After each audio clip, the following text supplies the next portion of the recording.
Buenos días, profesor y compañeros. El día de hoy, el grupo 1 va a exponer acerca del trastorno de estrés postraumático. Los integrantes del grupo son Lastarria Jocelyn, Mejía Evelyn, Ferré Ángela, Rojas Brisa y Samaniego Kelly. Trastorno de estrés postraumático. Mi nombre es Jocelyn Lastarria y yo les voy a hablar acerca del trastorno postraumático. Este trastorno es también conocido como TEP y lo presentan algunas personas que han presenciado un suceso o un acontecimiento impactante.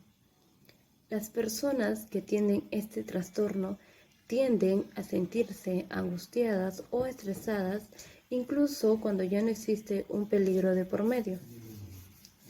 Es importante recalcar de que no todas las personas que han vivido una situación peligrosa tienen este trastorno, sino también pueden darse por otros acontecimientos, como por ejemplo la muerte de un familiar que puede ser el origen de este trastorno.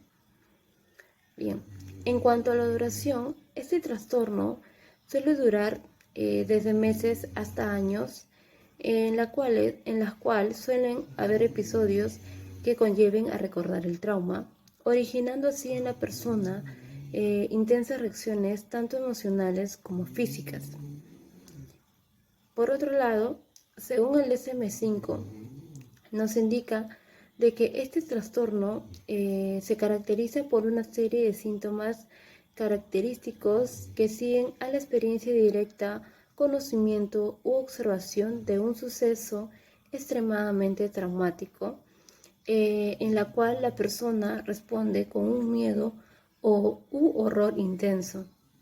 Mientras que el CIE-10 nos indica de que este trastorno surge como una respuesta tardía de un suceso estresante de naturaleza excepcionalmente traumático, en la cual probablemente cause una angustia generalizada a cualquier persona. Etiología.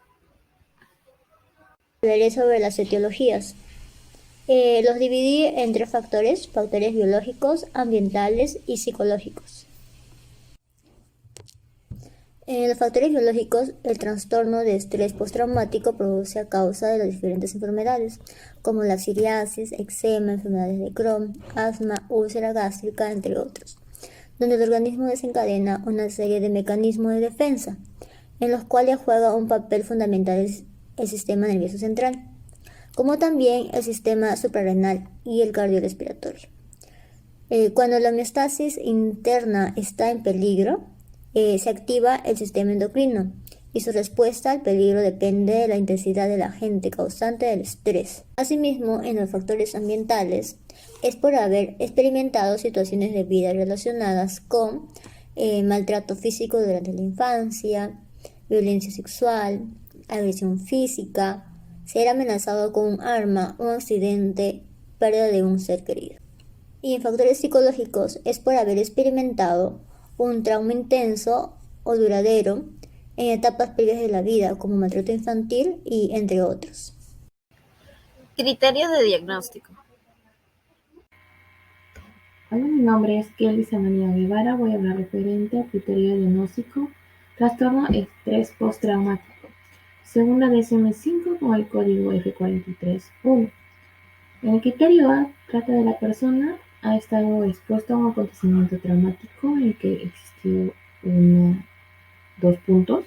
En sí, la persona experimentó un acontecimiento caracterizado por muerte o amenaza hacia su integridad física o hacia los demás.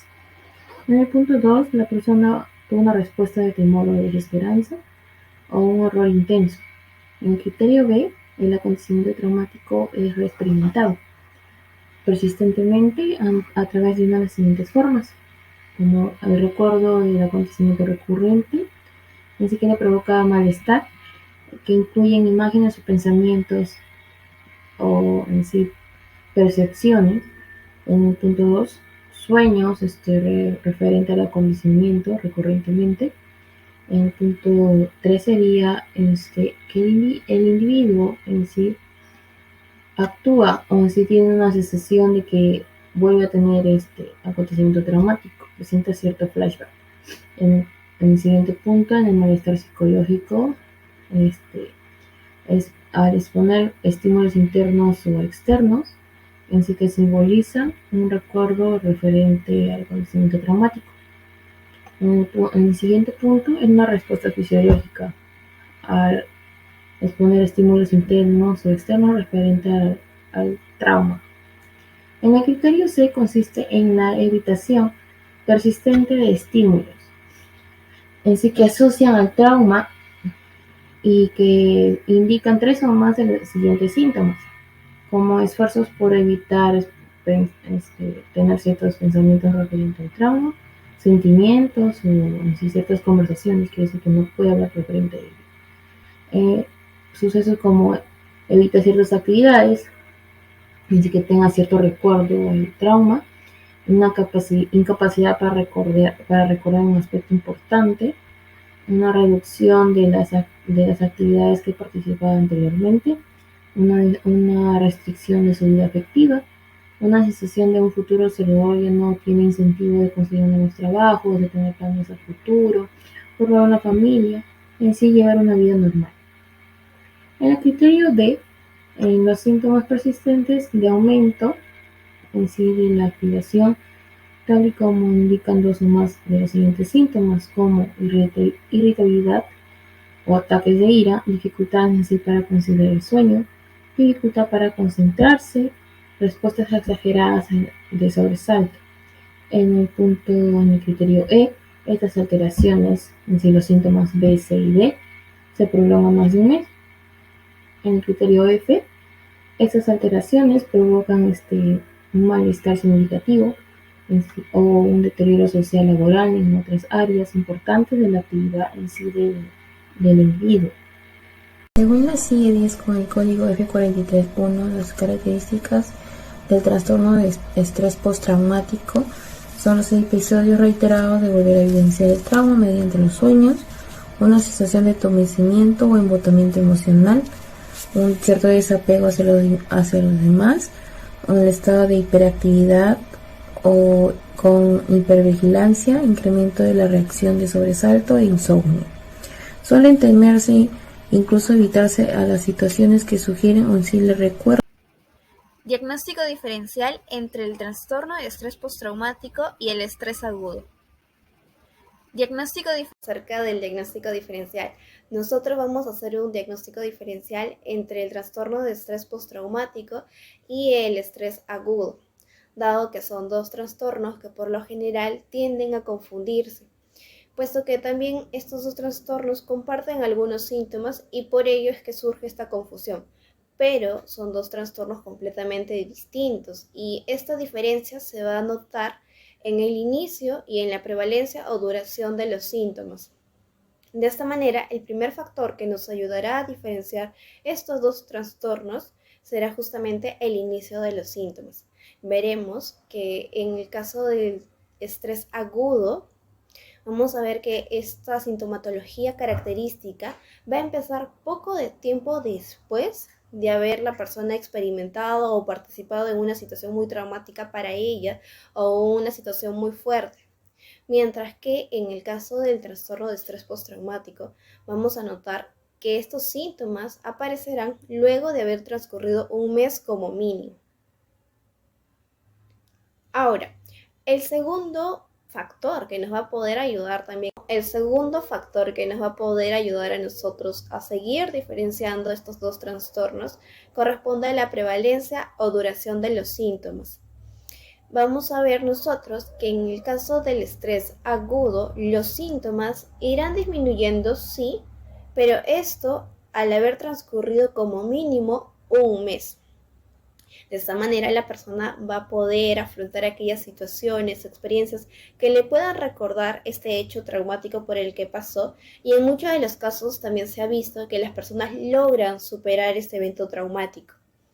Pero en el caso del estrés postraumático, para que esta sintomatología empiece a disminuir, va a tener que pasar como mínimo 6 meses, pero este tiempo va a poder también alargarse y esto va a depender de cada caso, ¿sí? Entonces, en conclusión, la diferencia que hay en esos dos trastornos es que en cuanto al estrés agudo, los síntomas aparecerán poco tiempo después de haber surgido este suceso traumático y sus síntomas, estos mismos síntomas, van a disminuir luego de un mes. En el caso del estrés postraumático, los síntomas aparecerán luego de transcurrido un mes y estos mismos van a desaparecer o van a disminuir luego de 6 meses como mínimo, pero sabemos que este puede ser un tiempo referencial ya que este tiempo se puede alargar. Entonces, de esta manera tenemos un panorama mucho más claro y sabemos en sí cuál es la diferencia más principal entre estos dos trastornos. Caso clínico de trastorno de estrés postraumático de Joel Couto. Datos personales. Nombre completo: Joel Couto, de edad de 40 años, estado civil soltero y ocupación abogado. Paciente diagnosticado con trastorno de estrés postraumático. Se preguntarán qué le pasó o qué suceso le ocurrió para que le diagnosticaran dicho trastorno. Bueno, lo que ocurrió fue en que en la oficina donde guardaba documentos los ponía en un estante o un armario y al costado de ese mueble había una caja fuerte donde se hallaban documentos importantes y cosas de valor. Un día, como cualquiera, Joel iba a poner los documentos en su respectivo lugar. Sin embargo, en ese instante le apuntan con el arma en la parte trasera del cráneo y le insistían que abriera la caja fuerte, y mediante ese hecho él puso resistencia. Tanto así que él puso resistencia. Lo que ocurrió después es que le golpean con el mango de la pistola y él cae inconsciente al suelo. Después de lo ocurrido, él no podía vivir tranquilo porque las escenas de aquella vez se repetían cientos de veces. Tenía temor de que algún momento fuera a ocurrir otra vez. Tanto así fue el impactante suceso que le marcó la vida. No podía salir con sus amigos, se aisló del mundo exterior, afectó su relación amorosa. Además, en su ámbito laboral también fue afectada y familiar también, ya no se podía comunicar con ellos o no podía salir a visitarlos porque las escenas que él tenía durante ese suceso se repetían demasiadas veces. Hasta llegaba al punto de ver al sujeto o ver a personas como si fuera una amenaza. Los síntomas que presentaba Joel Couto eran tanto comportamentales como psicológicos. Los comportamentales eran la agitación, temblores y sudoración en las manos, irritabilidad, aislamiento social, pérdida de interés en sus actividades cotidianas, pesadillas continuas, sufría también de insomnios. En caso psicológico, las escenas retrospectivas del trauma, ansiedad intensa, desconfianza hacia el mundo exterior, el miedo o pánico y pensamientos no deseados. El tratamiento que se le brindó fue la psicoterapia o terapia de conversación, que se basa más en dialogar los malestares o problemas, tanto emocionales como mentales, que sufre el paciente, y la farmacoterapia, es decir, la medicación que se le brindó al paciente.